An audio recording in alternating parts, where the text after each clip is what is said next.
네, 안녕하세요. 하일의 남자 이상화 세무사입니다. 네, 안녕하세요. 조봉재 세무사입니다. 네, 올해 세무에 또 오랜만에 출연하게 됐는데 네. 또 준비한 영상도 잘 분석해 보도록 하겠습니다.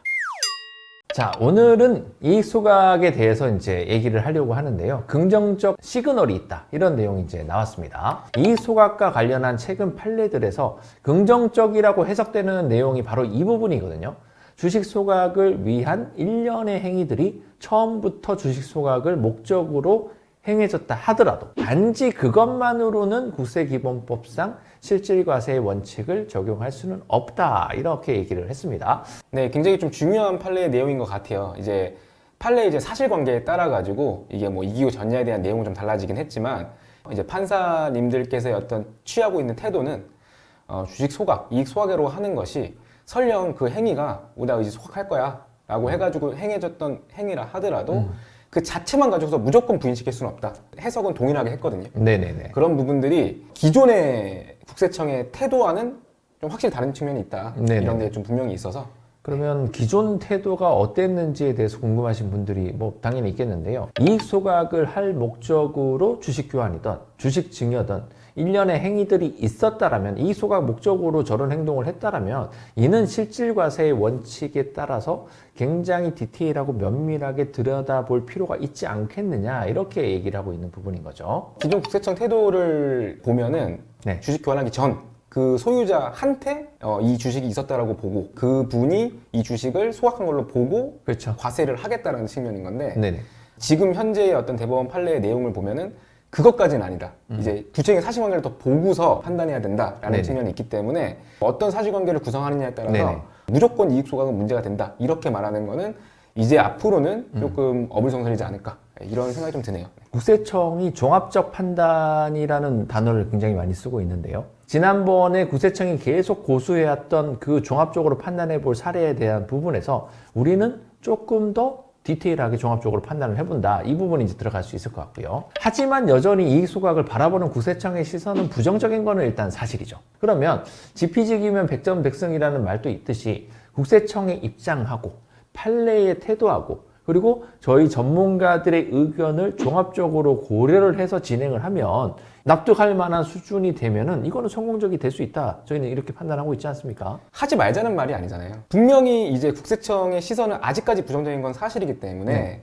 그런 부분들을 인지를 하고 조금 더 잘 준비를 하자. 뭐 이런 뉘앙스였던 부분인 거를 다시 한번 말씀드리고 싶은 것 같아요. 자, 그러면은 잉여금을 제어하기 위한 방법은 상당히 많아요. 이익 소각 외에도 상당히 많은데요. 일단은 이익 소각에 대해서 절세 효과가 뛰어나기 때문에 조금씩의 차이로만 가지고도 세금 차이가 많이 난다. 그래서 이따가 표도 저희가 가지고 왔지 않습니까? 그래서 표를 보면서 조금 설명을 드리면 될 것 같습니다. 일단 아버지가 100% 주식을 보유하고 있고 회사의 현재 주식 가치가 한 30억 원, 발행 주식수가 10,000주고요. 한 주당 주식 가치가 30만 원으로 평가가 되는 회사예요. 일단 배우자, 사모님한테 한 20%를 증여를 하고요.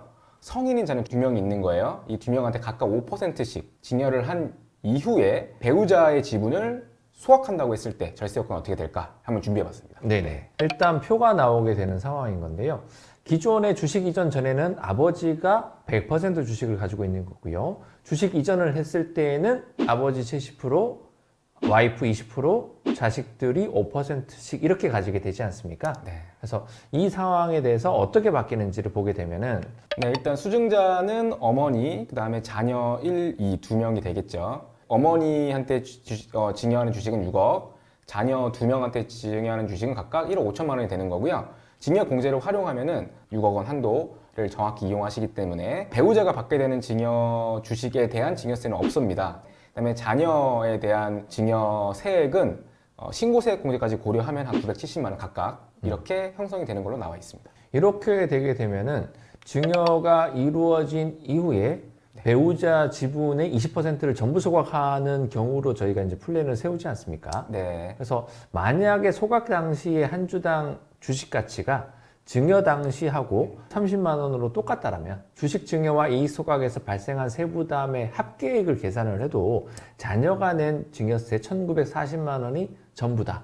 그러면 잉여금 6억을 소각으로 껐었을 때의 세금은 3%의 세금만 내고 가지고 올 수 있다. 이제 이렇게 되는 부분인 거죠.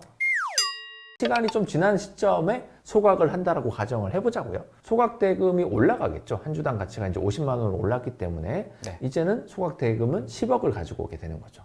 그래서 취득가가 6억이고 10억가 차이에 대해서 의제 배당이 되고 예상 세금이 1억 1,300만 원이 되어서 부담 세율이 11%. 네. 그래서 3%에서 이제 11%로 올라가지 않습니까? 네. 이런 부분들을 기대해 볼 수 있다.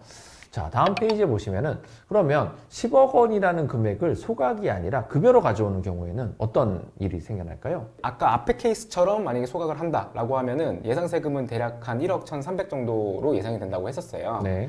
근데 이 금액을 만약에 10억 급여로 만약에 내가 가져오겠다. 세금 효과가 한 4억 1,300 정도가 됩니다. 소각과 급여를 직접적으로 비교를 해봤을 때 거의 3억 정도의 절세 효과를 기대해 볼 수 있다. 이런 결론이 나오는 거죠. 그렇죠. 네.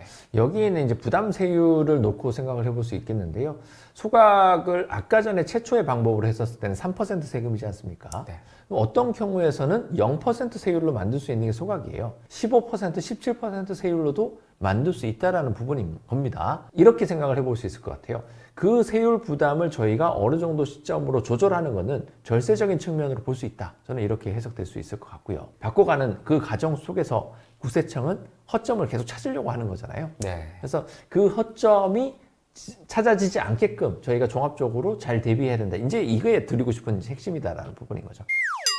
네, 저희가 앞에 사례에서 굳이 자녀분들한테 주식을 일부 증여한 이유가 바로 이런 어떤 효과를 보기 위해서예요. 네네. 네, 소각을 함으로 인해 가지고 소각에 참여하지 않은 자녀인 주주들의 지분이 자동적으로 더 올라가게 되는 효과를 볼 수가 있거든요. 그렇죠. 네. 그래서 가업승계를 만약에 생각하시는 대표님들께서는 반드시 이제 자녀분들의 지분이 좀 형성되어 있는 시점에 소각을 좀 활용할지 여부를 결정하셔야 된다. 네. 이런 거 말씀드리는 거고. 이거는 증여세를 추가로 내지 않고 마치 증여를 한 효과와 동일한 효과다. 이 부분에 대해서는 사실 문제가 없어요. 근데 국세청은 근데 어쩔 수 없어요. 자, 그러면 왜 하필이면 소각을 엄마만 하고 왜 자녀는 하지 않았어? 이유가 중요한 거고요. 그 이유를 납득시킬 수 있는 만한 근거가 중요한 거고요. 이게 사실상 세무조사의 핵심인 건데 상담 신청해 주시면 허심탄회하게 한번 얘기를 해보고 싶네요. 자녀에게 각각 5% 지분을 주더라도 6.25%를 준 효과와 똑같기 때문에 증여세 절세 효과도 발생을 하게 되는 거고요.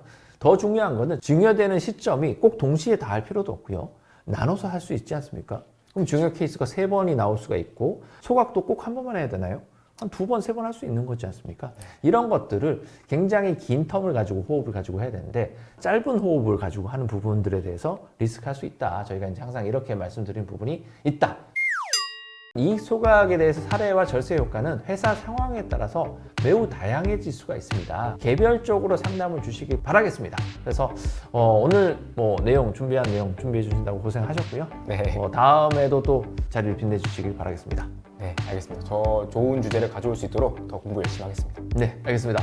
자, 오늘 준비한 내용 여기까지 하겠습니다. 다음 시간에도 또 알찬 내용을 가지고 찾아오도록 하겠습니다. 저는 이상화 세무사였습니다. 네, 조문기 세무사였습니다.